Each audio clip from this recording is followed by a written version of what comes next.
Ride on the track.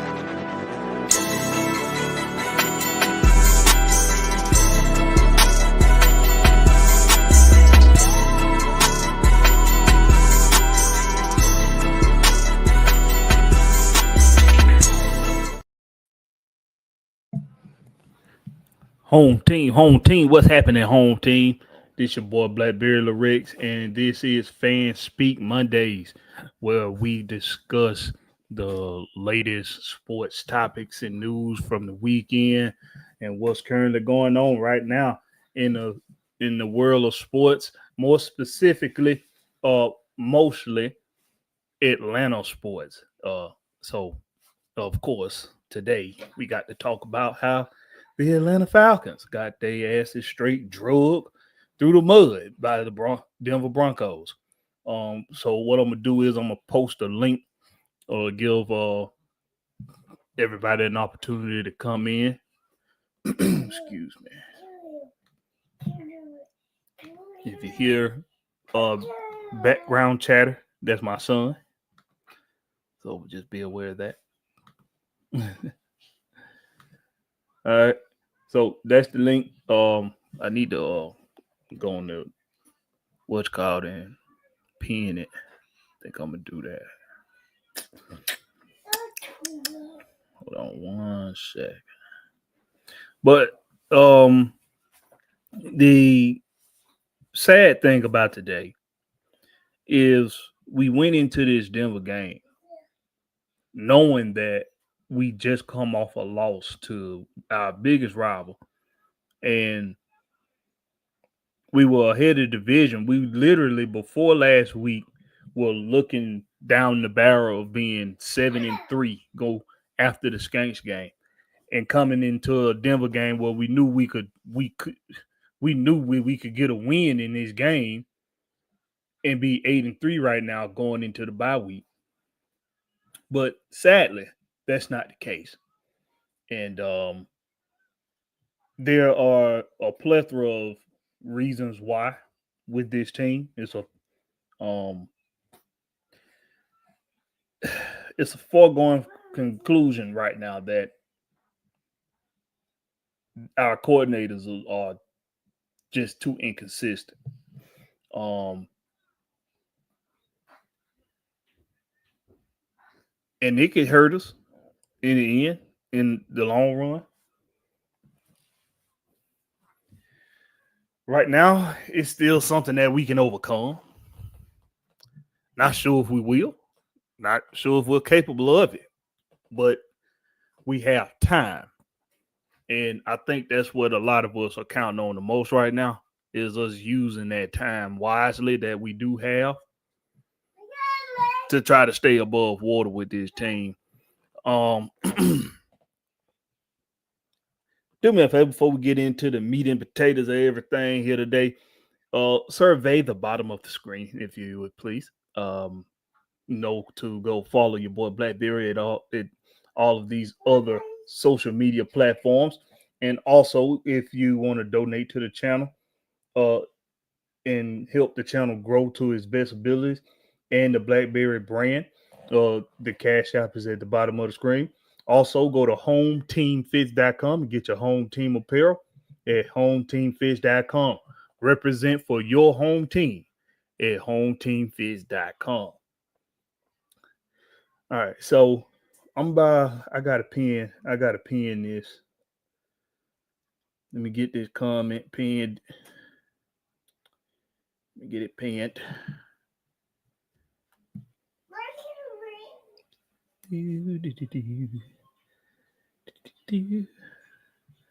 All right, so now when everybody will come in, they'll see that they can make it do what it do. All right. Jonte Roger say he tired of the low budget coaches and players, Mr. Player. Hey man, the that's just listen, man. When we hired Raheem Morris, and when some of us questioned it, or were unsure if we like the hire or not. We got criticized by we got criticized by a specific demographic in the fan base about us being unhappy or unsure about a black head coach being hired over the oldest, whitest damn coach in the damn league.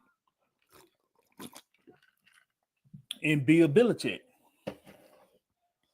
And granted, we understand the culture, the city, and all that. Look, all that well and good. But we're talking about winning a championship. We're talking about sports here. So my transgression was he didn't fare well in Tampa in his first opportunity.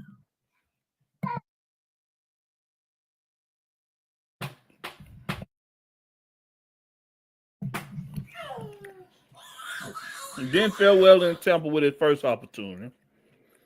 And God, here. And he was not the most qualified applicant. He wasn't the most qualified applicant. So that's why I didn't want him. Because you have the opportunity to get somebody more qualified, get them. You had the opportunity to get somebody that's more likely to get you the results you want, get them.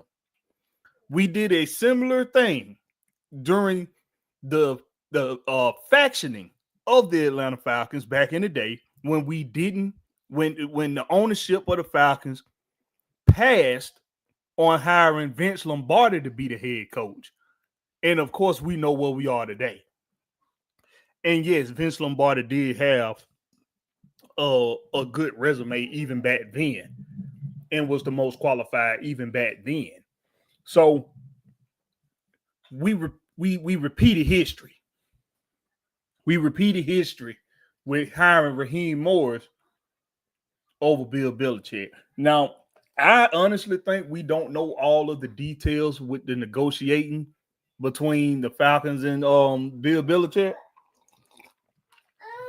It could have been a thing where Bill passed himself on coming to the Falcons based on what they was offering, but we don't know that. All we can determine is from what was reported and from what we know about the Falcons hosting 2 interviews with Bill Belichick. From what we know about that tells us that there was a deal on the table. That's what that tells us. And when we heard Raheem Morris had got the hire, a lot of us was just like, whoa. So, you messing up your movie, man. Look, you messing it up. Look, See? You messing it up. Sorry, y'all, that's my son. But hey, Christy. What's going on, Christy?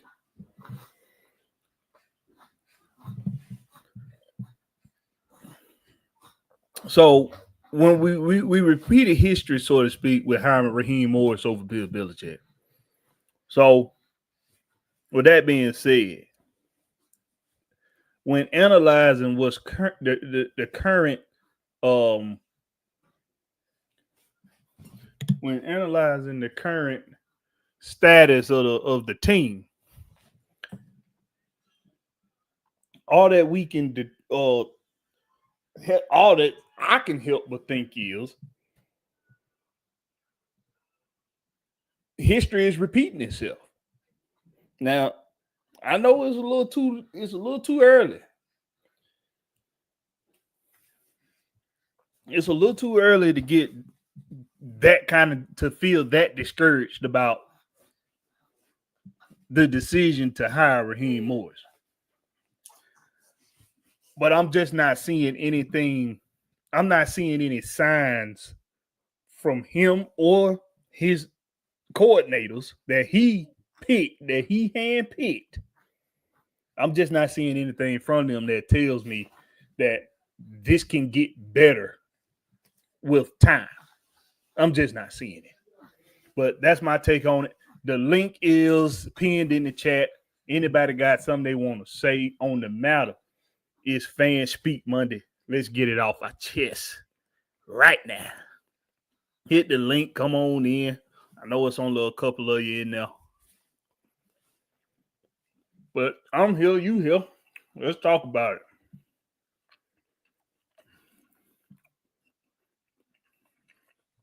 Krista say today's midday press conference with Morris was a hot mess. Oh Lord, I got to watch. I ain't seen no press conferences yet. I haven't watched the press conference yet. Like when I'm gonna be honest with y'all, when we lose the way we lost, it's hard for me to watch them press conferences.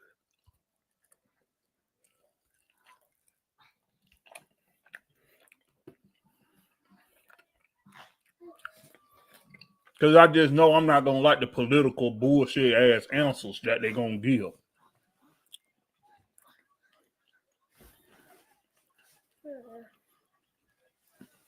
It's all right, Chris. We'll have some more guests in a little while. They'll get up in here.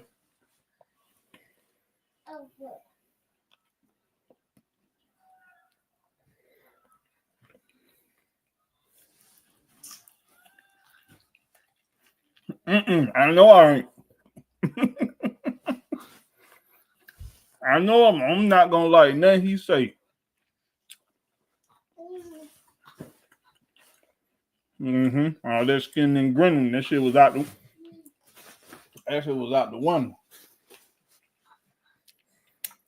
Well, I say, you gotta keep that same look, man.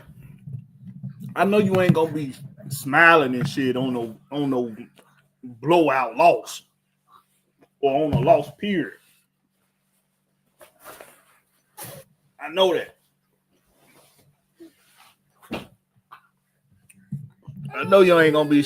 I know ain't nobody gonna be looking all happy and shit in no press conference after no loss, especially one like that one where you get your ass drooled.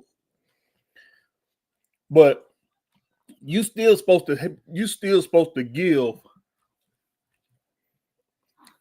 the fan base and your team. You're supposed to give them inspirational insight. Now I know he's probably gonna do that with his team, but you gotta do that with your fan base too. I gotta see the prayer conference because I can't determine how he was until I see it. Oh, I'm sorry, yo, Chris, don't eat. Jonte Rose say it's like a repeated cycle, bro. With every coach we done hired, and it's getting. Oh boy, you're not wrong. It's only been one offensive coordinator hire from a head coach that we can honestly say so consistent benefits with them being on the team, with them being a difference maker on the team. There's really only one. And I don't like saying his name because but it's Kyle Shanahan. He's the I don't really know. Nobody else even comes close.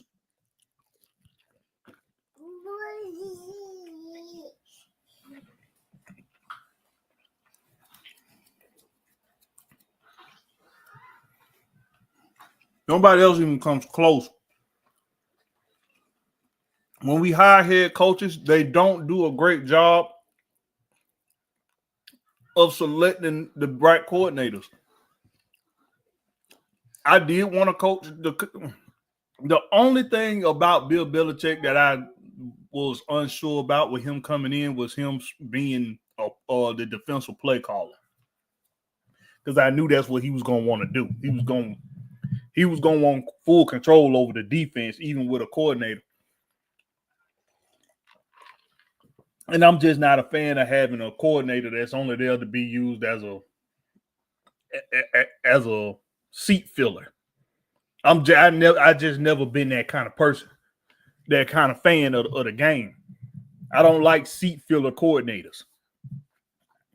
If you're a head coach, your job to oversee and your job is to delegate tasks first. And that's what I want out of my head coach. And I want my coordinators to be held accountable for being a coordinator.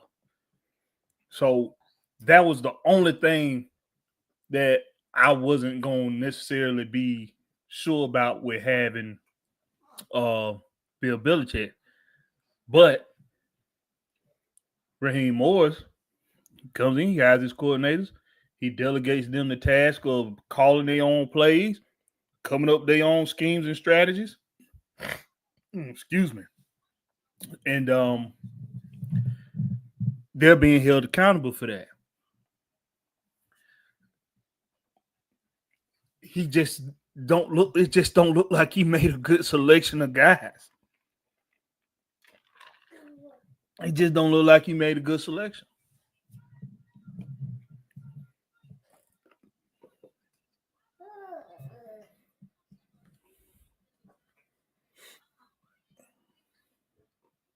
Christian say we need a bad news Bears coach, somebody with some kick ass and cussings.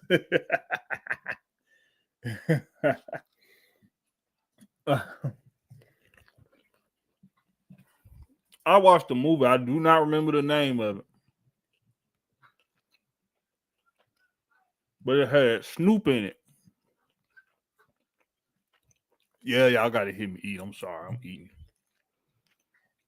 But I said I was gonna do this show at 2:30 from Monday, so that's what I'm gonna do. Because I know Krista gonna be on my ass if I don't stay consistent. But it was a movie with Snoop in it. Well, he was like this. He was this very arrogant rap artist or something like that. He was very arrogant and real mean to people. And something happened. Well, he had to do community service or something like that. And oh no, he was a football player. That's right. He was a football player. But he was retired. Was he retired? Yeah, he was retired. But he wanted a job, like being a commentator and an analyst. But his attitude was all fucked up. So they weren't taking chances on him to do shit like that. And he got in some kind of trouble. He had to do community service, and somehow his name got put in the hat to coach the community, a community football team. And in that, well, it just reminded me when Christy said a bad news Bears coach that got some kick ass and cussing. Man, Snoop was cussing the hell out them damn kids in that damn movie. I don't know how parents sign their kids up to get cussed out the way he was cussing out them kids, man. I'm talking about kids, not teenagers, kids. There was a couple of them doing their own cussing too, but that was a fun ass movie. Y'all find that movie with Snoop in where he coached a little league football team. It was pretty funny. Calvin, go mind your business. Get out of here. Get out of here. Go mind your business. You don't tell me. Stop before you fall. You want to tell the people something about them sorry Falcons? Say something. Say something about them sorry Falcons this Sunday. What? That's what you know? You don't know nothing. Y'all don't know nothing. Get out of here. Anyway, the link is posted. The link is pinned in the chat. Anybody want to come in, come on in. Jonte Rozier said Bill and Josh McDaniel would have been hired here if that's who we would have hired as OC. What's your thought? I think Josh McDaniels still had a head coaching job at that point, didn't he? I think he still was head coach in where he was at. Where McDaniels was at. But I mean, they had a winning formula. Now, I know having Tom Brady in that formula was a big part of why they had the winning formula. But can't nobody deny that the offense is just clicked with McDaniels, with Bill Belichick as head coach.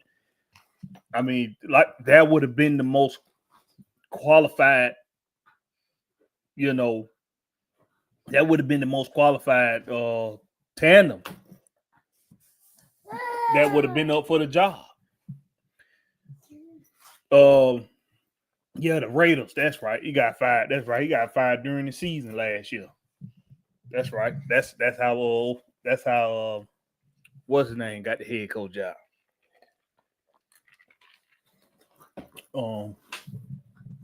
Antonio Pierce. But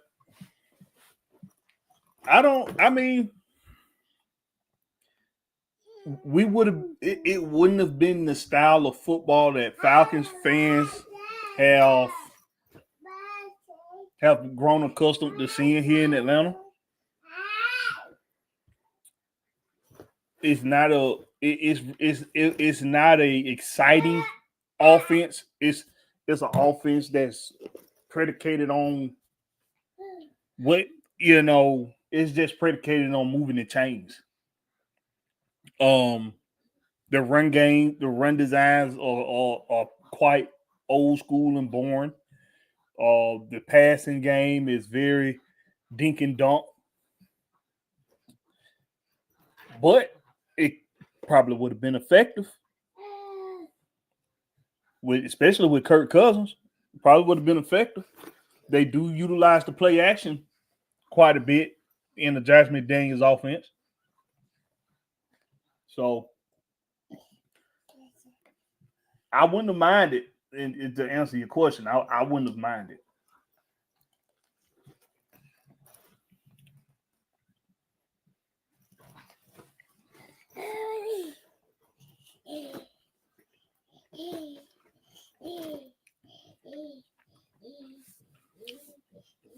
The link is posted in the chat. It's pinned in the chat. Everybody want to come on, speak your mind, speak your piece.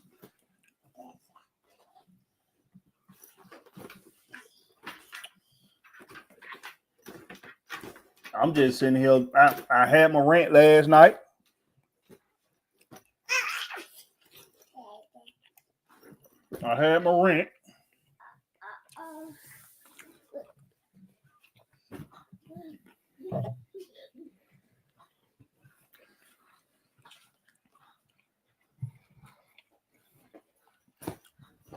I just want to hear what y'all got to say.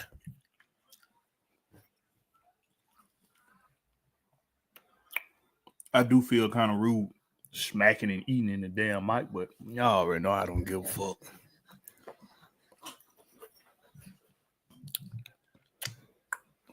Well, Jonte, it's on demand. It's on demand. It's on demand. You can go watch it. I think the beginning of it, I was having some connection issues, so get through them first 10 minutes.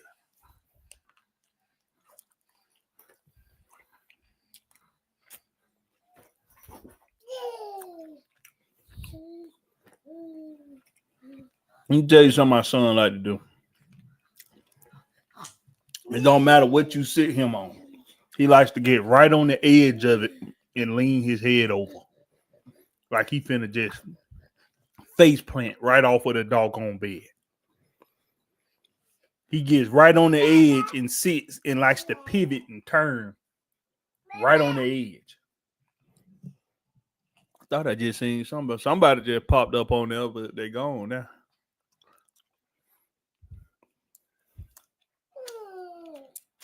That is mine.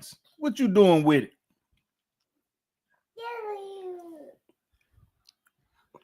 You're a rude baby.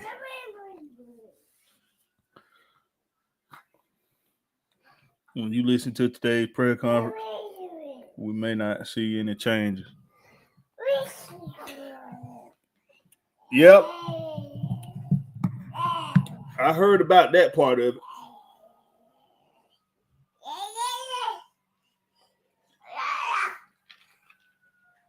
I did hear about that part about what he said. He keep making it a point to reiterate that they're not gonna change what they're doing.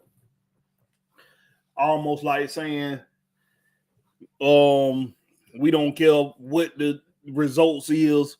We still think it's the best game plan to put out there. Okay, well,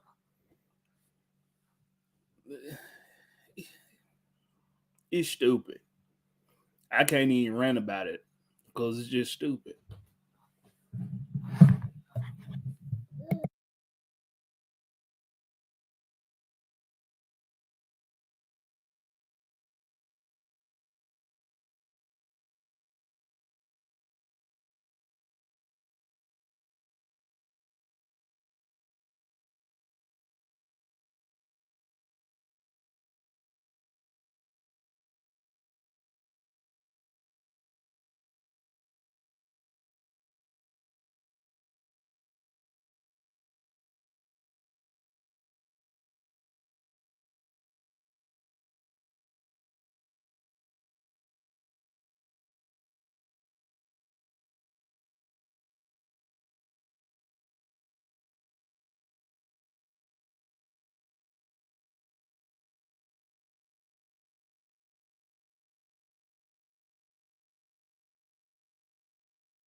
My bad, y'all. I had to mute it. Yo, that's crazy to me. You don't have no plans on talking to your players about getting their asses whooped. That's deserving of a whole nother rant. That's deserving of a whole nother rant right there. Now I gotta go watch it. I gotta go watch. I'm finna put it on right now. What's wrong with you, boy? He's sleepy, y'all. He's sleepy. He's a sleepy baby. Come over here. Come on.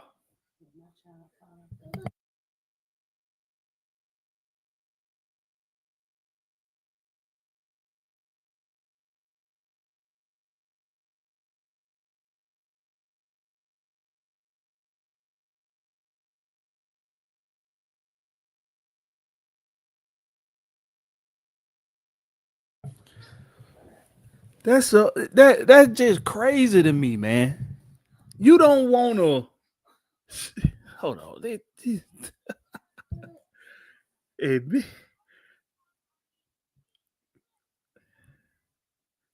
Ask them what they're gonna make any adjustments during this bye week and meet with players. He said no. What? Oh my goodness.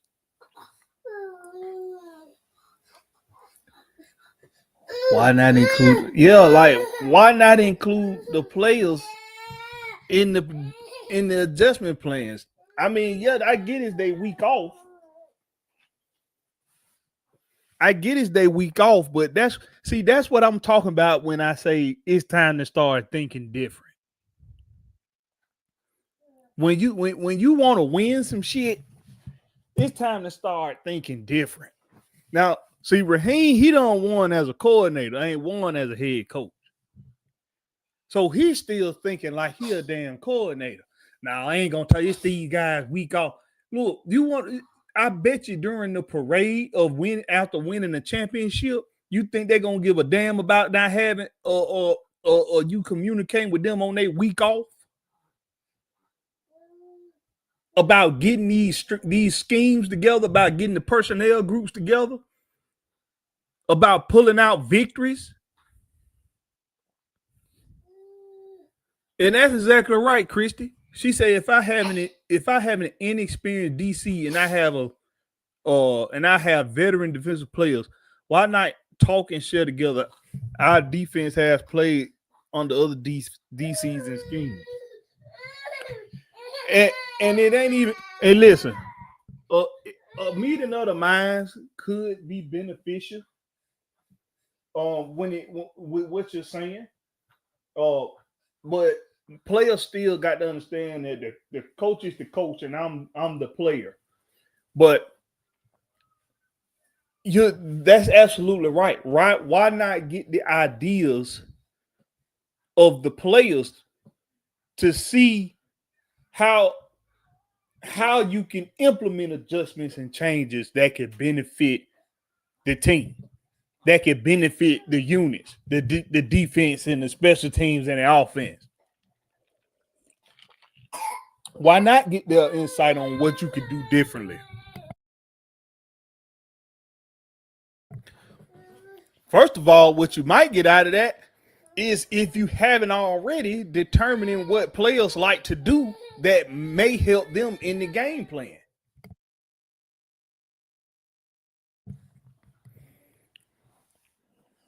So you poking a nerve right now, my boy.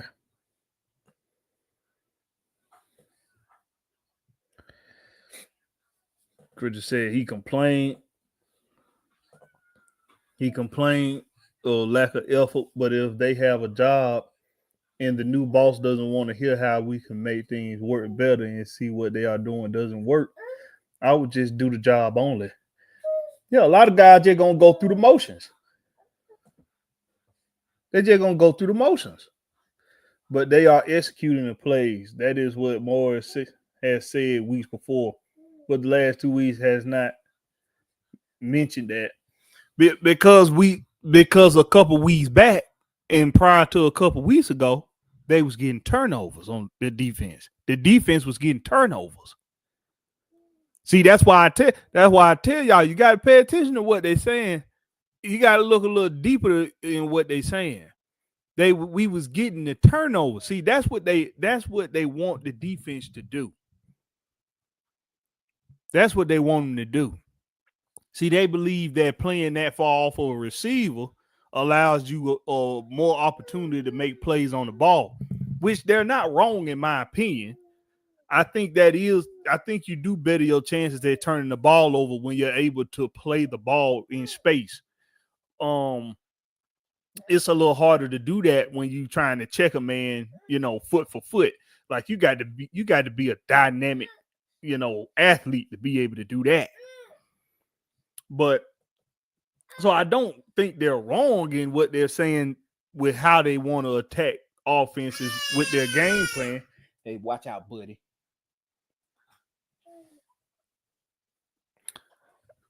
But the thing is the past couple of weeks, it's not effective. Now you're not executing the plays.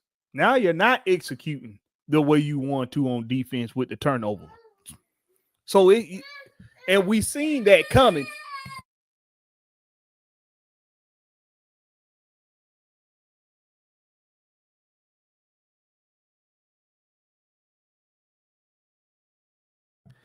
And we saw that coming with this defense because we saw we couldn't get the amount of pressure we needed up the middle to be able to keep the turnovers coming.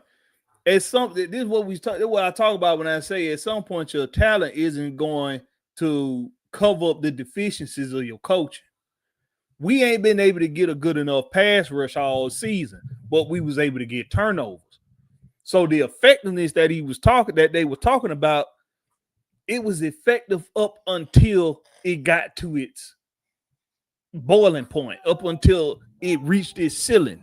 And its ceiling has been reached. The lack of pass rush is hindering you from being able to get turnovers now. Because punching the ball out, it's real good that Jesse Bates and Nate Lamon and them guys, it's real good that they are good at doing that creating those fumbles.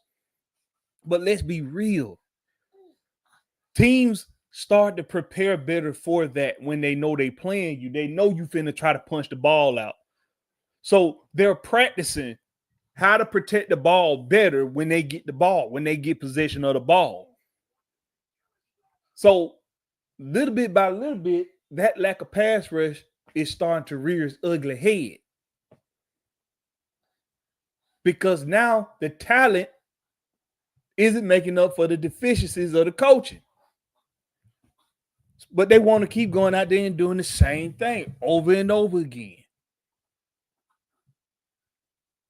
Past couple weeks, no turnovers. That's right, Jonte, in 2 games now. You're all right. He said that we were unable to get turnovers, but wouldn't change the scheme if it's not working. Exactly. You see, I know the effectiveness that they're talking about was turnovers because I seen how they kept playing off receivers every single play. Son, that's not your salt. That's somebody else's salt. This salt look like it belongs on your little foot? No. Yeah, let me put it on.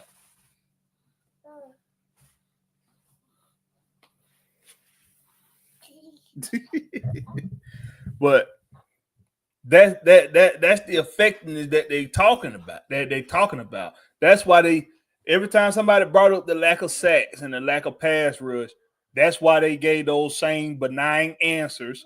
That's why they gave those same that same rhetoric that they was giving because we was getting turnovers. But that ain't been the case for the past couple weeks.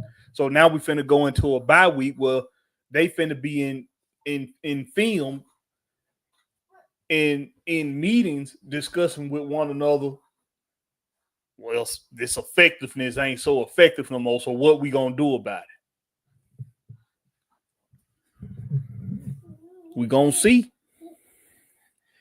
You're talking about not making changes because maybe they think once they get players back in the defense, once they get Troy Anderson back, once they get D. Alford and Mike Hughes back, maybe they thinking once they get them guys back, and I don't know. I think maybe Helms, maybe he's able to come back. I don't know if he was ruled out for the season or not. I got to look it up, but maybe they thinking once they get these guys back, they can still run this same defense and they can continue to get the effective play that they were getting before with the turnovers.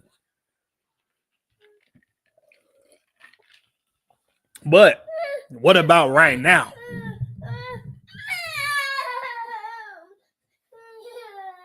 Well, right now they're on a bye week, so I guess that's how they're looking at it. Like, we coming back from the bye, we'll have our guys back, and we'll be able to get that effectiveness that we're looking for. That's all I can assume from what they're saying, that's what they're counting on. That's what makes the most sense to me. I just know defense, so I know that I knew that's the effectiveness that they was talking about. The link is pinned in the chat if you want to come on and give your 2 cents about this week's events with the Falcons, with the Hawks, with college football, with the Dogs, with whoever. Atlanta United, Georgia Tech, Georgia State, Georgia Southern, whoever. Come on, speak your piece. You want to talk about the NBA Cup? Let's talk about the NBA Cup. Let's talk about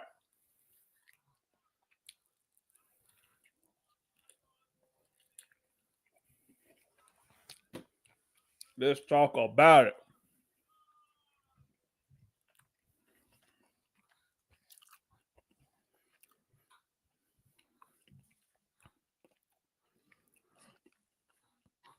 He said he and the coordinators will meet and plan and then get with players. I mean, that's cool.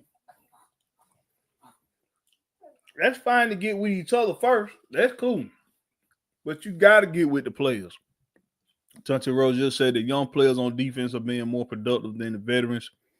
They need more playing time. They're showing more flashes at times during games. I'll say that.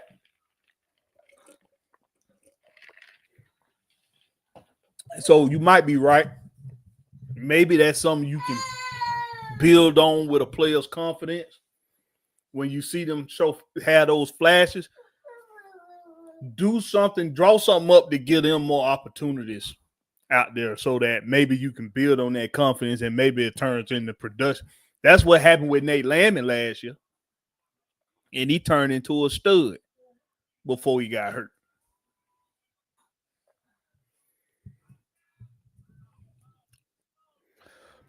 Excuse me. Mm-hmm. But hey, listen. Gonna give folks a little longer to get there to try to come in. What I'm gonna do real quick. Hey, son. Hey. What you think this is?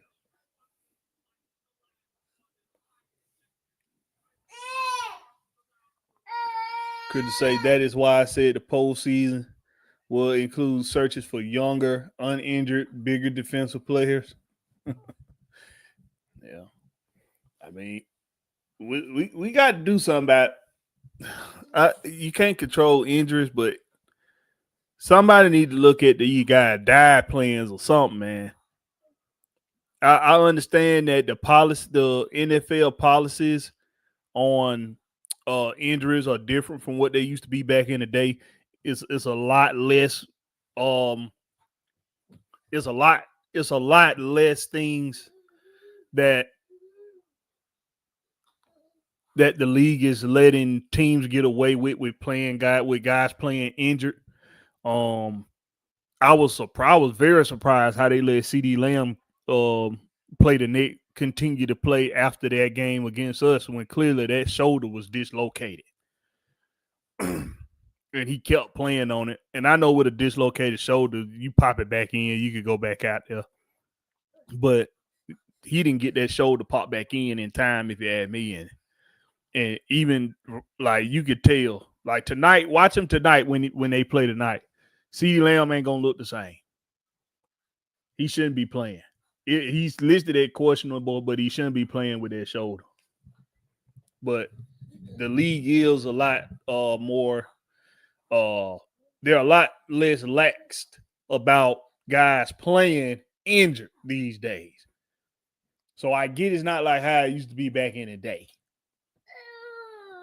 But somebody need to look at the diet plans these guys on. They ain't getting no protein or something when they die. Everything ain't about having strong muscles and shit. You got to have strong bones and joints and ligaments too. Because these guys, they just hurt too goddamn much.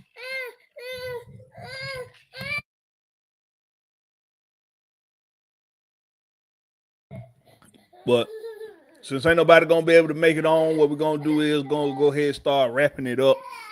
My son won't give me a chance to do what I want to do. Here. Here. Here. Here. Here. See there? Ain't that nice? Oh, yeah. Oh. Such a big boy. Yeah. I said a big boy. Now lay down. But we passed on two big guys, David Carter. That you know, when I made the comment on oh dang, I can't remember whose show that was. That might have been Coach Unchained show. But I said if we would have chose Carter over Bijan, without Bijan, we can still have 6 wins right now. With Jalen Carter, we probably got two more wins right now with Jalen Carter. That's just keeping it 100. I love watching Bijan play. I do. But we could probably still have 6 wins right now without Bijan Robinson. We know with having Jalen Carter on this team, we probably got 2 more victories. Chris said, as soon as you get off, little Blakberry Jr. is gonna get all quiet. He goes, yeah, that way. Watch. Soon as I end this damn stream, he gonna go straight to sleep because he's sleeping right now. Little bugger. But like I say, y'all remember to survey the bottom of the screen. Share this out with the rest of your social media platforms and let everybody experience the Blakberry experience, the home team experience with Blakberry. Go to hometeamfits.com and represent for your home team and get your home team apparel at hometeamfits.com. I appreciate Christian Lewis and Jonte Rozier for holding it down. Appreciate really 1090 Maggie T Productions. Appreciate Big Wheel, the Georgia Reaper, Coach Unchained, Night Rider, all wise, no eyes. Yes, sir. And I just appreciate everybody for showing love, man. If anybody I miss, man, appreciate you for showing love and holding down the home team with Blakberry brand. Like I say, the best thing you can do for your boy Blakberry is hit that subscribe button. But the best thing you can do for your boy Blakberry is go to hometeamfits.com and get your home team apparel. And I still got to upload some new things, especially for the holiday, but I'm about to work on that right now. Finna get to it. I'm in the lab, baby. Jonte say, enjoy the rest of your day. You too, sir. You too. Same thing for you, Christy. Get home safe from work. And everybody make sure you kiss your mamas, say your prayers, and eat your vitamins. Catch us on the flip side. Home team.